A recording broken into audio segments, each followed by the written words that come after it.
Sourdough is one of those things that just feels old-fashioned. We read books about the pioneers who took their sourdough starters with them on the Oregon Trail, and since sourdough bread is something that takes an extra long time to rise and finally make the loaf that you want, it seems very grounding and it ties you to home. But once you start actually searching the internet for how to start a sourdough starter, how to maintain it, a lot of the advice about different types of flour, how to store your starter, how often to feed it, what to feed it, how much to feed it, what about discarding, it makes the process seem much more high maintenance than it really is. So since I like to keep things simple in my life, let me tell you how I started and have maintained my own sourdough starter for the past year.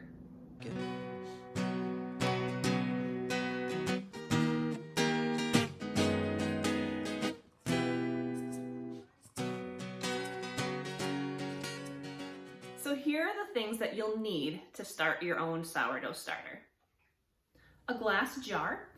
A quart-sized works well in the beginning. Eventually I moved up to a half-gallon size jar. It was just a little bit easier for stirring the starter. Some type of lid. I like to use a plastic lid since I don't have to worry about like a metal ring rusting. The plastic is actually pretty easy to clean. A wooden spoon, a funnel, unbleached all-purpose flour. The unbleached part of this is more important than the all-purpose part.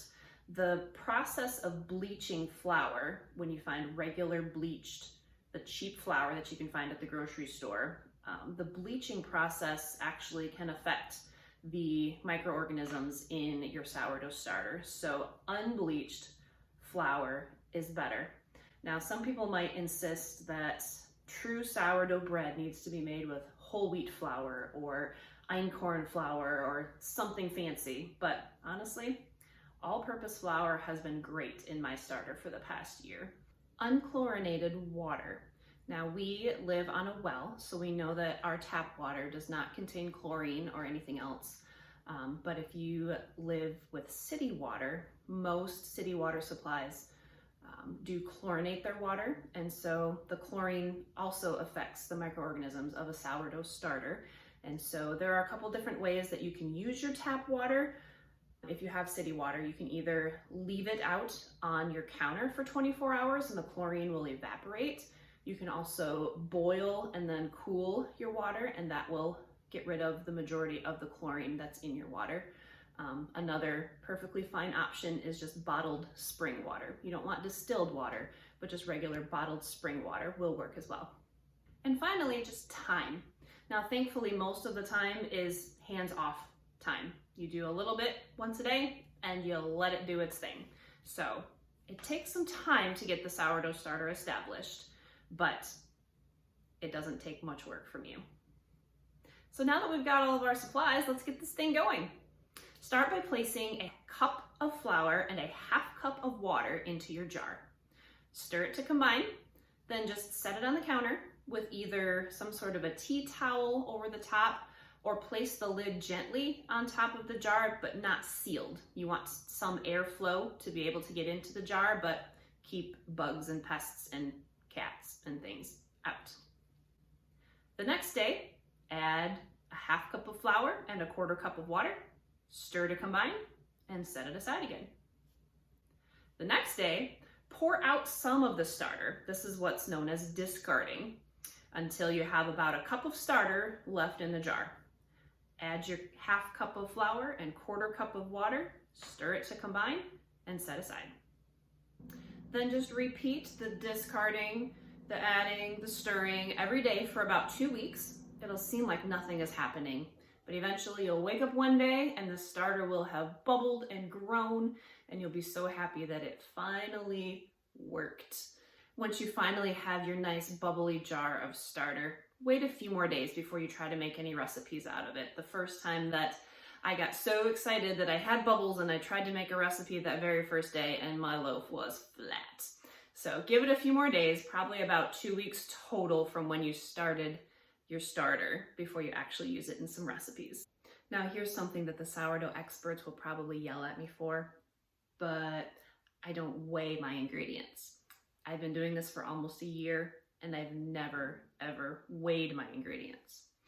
The idea when feeding a sourdough starter is that you combine equal parts by weight, not by volume, of your starter, your flour, and your water. Flour weighs less than water, so you feed it more flour than you do the water because you're going by volume. But I don't weigh my ingredients. When it's time for me to feed my established starter once every day or two, I simply look at how much is in the jar and decide if I'm going to use some of it that day, because if I'm not, then I'll discard and down until I have about 1 or 2 cups left in the jar. Then I'll add a half to a whole cup of flour and 1/4 to a half cup of warm water and stir it. Then if the consistency is like thick pancake batter, I'm good to go. If it's too thin, I'll add a little more flour. If it's too thick, I'll add a little more water. That's it. One important note, make sure you clean off your stirring spoon right away, because it's a lot harder to wash off crusty sourdough if you wait to wash it. The act of discarding each time is so that you simply just don't have a crazy amount of starter and therefore need to keep adding more and more of your flour. Once your starter is active and ready to use, if you bake with it consistently, you won't need to discard anything. But if you're not baking with it every single day, then it's a good idea to pour some of it off so that you don't have an exploding jar. Then one of the best things about sourdough starter is that when you're sick of discarding and feeding all the time and making recipes over and over and over and you just want to take a break from it, just find another clean jar, pour about 1 to 2 cups of your starter into it, seal it with your lid, screw your lid on tight, and stick it in the back of the fridge. It can easily sleep there in the fridge for a couple of months.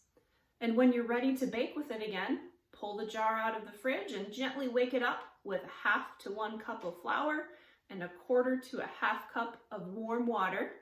Plan to feed it every day for a couple of days to reactivate those bubbles before making your recipes with it. Starting and maintaining sourdough is so much easier than many people make it out to be. It's actually very forgiving. I've gone 2 to 3 days forgetting to feed it, and it's bounced back just fine. I don't use fancy flour. I don't weigh my ingredients. Could my recipes turn out better if I did weigh it and be more picky about my process? Possibly, but I've been pretty happy with what I get for the small amount of work that I put in. So give it a try. If you have any questions about sourdough starter, please leave me a comment and I'll get back with you. I will be writing up a blog post to go along with this as well. Check that out. The link will be in the description. And yeah, let me know if you have any other questions. Thanks for coming along today. Good luck with your sourdough.